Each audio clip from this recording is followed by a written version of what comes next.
Are you thinking about producing your own audiobooks? This means, do you want to narrate or do any kind of voiceover work for your audiobooks?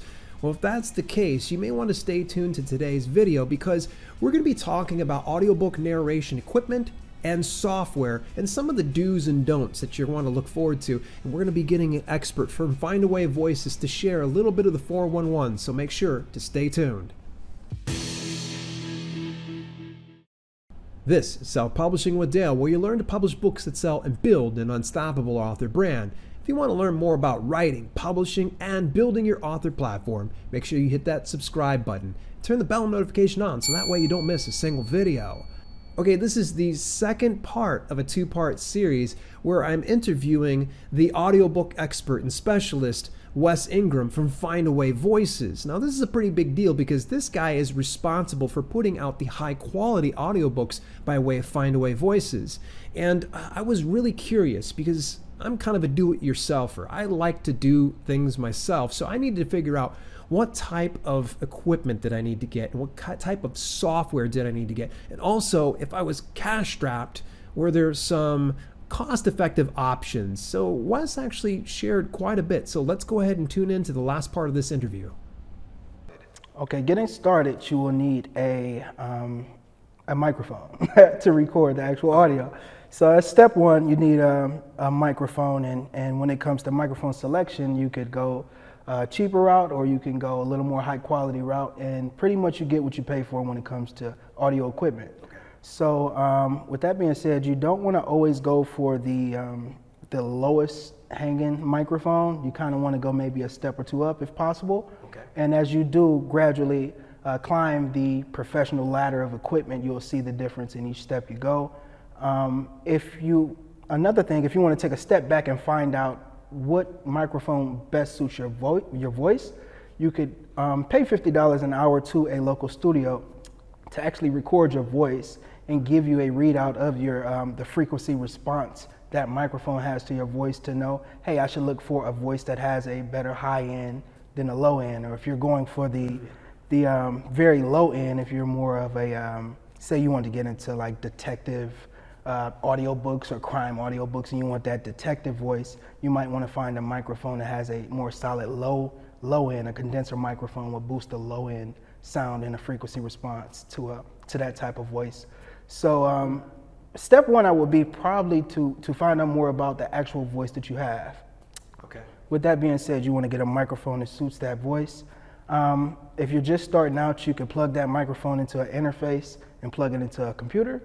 And from that point, you need to choose a digital audio workstation, a DAW, to actually track the audio performance and be able to create tracks and actually record the audiobook. So when it comes to software equipment, as far as the DAW is concerned, they all pretty much do the same thing.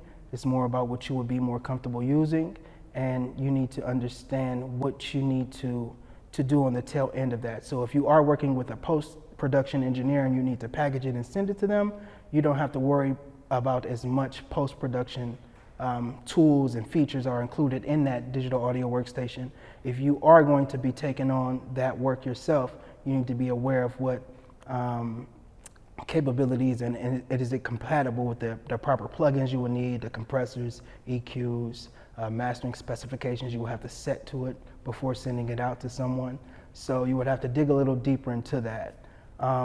To answer the actual questions about what equipment and what DAW to use, here we use Adobe Audition. That is our software choice. It's been great. We've never had any issues being inaccurate with the values that we receive. So we've used that since day one, and we've came a long way, and we've been doing great with that. The other digital audio workstations pretty much do a lot of the same. They just take different routes and have different methods of doing so. Yeah. As far as software is concerned. With equipment, what equipment you should use, the brands are out there. If you recognize a brand as being a popular brand, 9 times out of 10, you might stick with that brand to be your microphone, your interface, different things like that. Yeah. The popular brands are popular for a reason. So if you have a brand that's not as popular, you're not only taking a chance, but you're what can I say? You're you're trying something out for the first time. So the price might not be as much, but you never know. You might, it might suit your voice. So it's always trial and error with a brand you don't know, but the popular brands are popular for a reason. So is there any one brand that you personally like over the other? Let's see, as far as microphones are concerned, Neumann microphones have always been the top of the top for me personally, as well as an industry respected standard. Okay. So whenever you're around a Neumann microphone, you're in a good spot, but that will not make up for your recording environment. So if you have an excellent microphone in a horrible environment, you have a horrible recording. So you always want to work from the source outward. You want a great performer, great equipment, and then great environment. If you don't follow those steps in that order, you will end up with a less than pleasing result. I know there's some people that are a bit more cash strapped, because every now and then when I bring up things like Adobe Photoshop, the very first thing people do is like, I can't afford that $10 per month. Right. So is there any other digital audio workstation that we can work with that is no cost whatsoever? Yes, Audacity. Audacity is a great software to get into, and from beginning to end, very, very famous recordings have been done with Audacity.